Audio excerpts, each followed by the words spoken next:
Hi, it's Gary Chimes from Lake Washington Sports and Spine, and what I want to talk to people about is telehealth.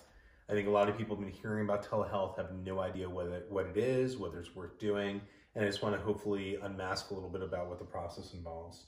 So first off, telehealth is going to be defined by having synchronous video and audio available, which means that you're looking at a screen so you can look in real time. Actually, if I can have you point at the computer monitor, so I'm going to be using a laptop setup where I'm going to be talking to the patient in real time using video.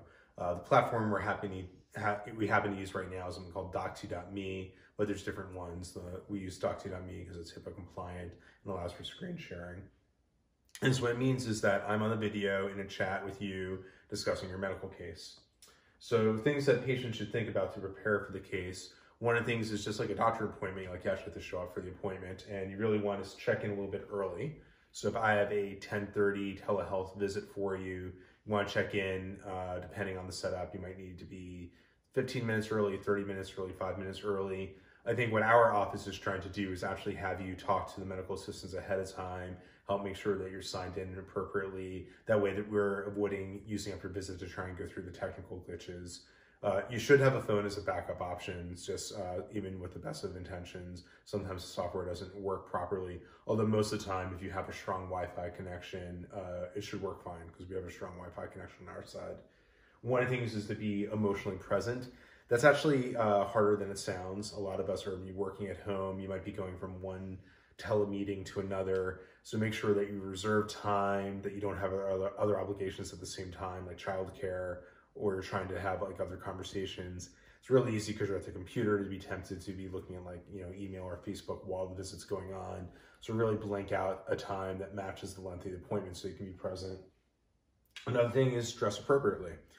So we actually will try to do physical exams on you. So if you're somebody who's having a problem with your lower body, I may want to look at your knee. If you're having a problem with your shoulder, I may want to take a look at your shoulder. So wear something so that I can examine you appropriately. For most people, what that's going to mean, tank top and shorts is almost always a good choice.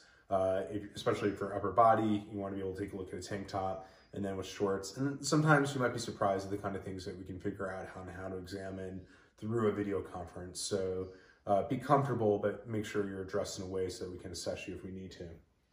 Another thing that's really important is the concept of a shared screen. Not all software is able to do that. The specific software we're using does allow for a shared screen. That's really nice for imaging reviews. That's essentially the same process as it would be if we were doing an office visit. I think one of the things that we may actually, an advantage of the process of doing telehealth, I think we'll probably do more telehealth even once we're done with COVID-19, because for things like imaging reviews, it actually can be a really nice choice. We can also do visual aids. So I'll often, let's say somebody has a hamstring tear and I'm talking about them having a problem with the proximal portion of their semimembranosus.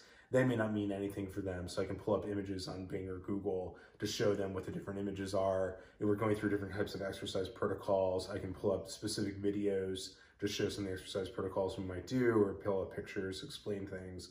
So because we can do a shared screen, it allows us to have easier communication in that way. Diagnosis, so what we'll do is we'll be trying to make a diagnosis about what we think is going on, go through our logic of why we're thinking it is the diagnosis we're giving you as opposed to other alternative diagnoses, and then delivering a plan. So you have a plan of care. One of the things with the plan of care is we realize the skill set in the era of COVID-19 is we have to think about not just what's the best option, but also like what's the best option given that we're living in a world with COVID-19. So we have to think about things like, you're not going to get emergent surgery as easily. We're probably not going to be doing these procedures. So we really have to think about what options you have available to you. So this is what we do with telehealth. The patients we've seen so far have found it helpful. It's not quite the same thing as a regular visit, but it does provide a lot of value. And I think for a lot of patients out there, it's hopefully the kind of thing that can keep you healthy, keep you exercising, keep you out of the emergency room, and keep you from getting COVID-19, and keep you healthy if you get COVID-19 so you're less likely to have a bad complication. So this is Gary Chimes from Lake Washington Sports and Spine.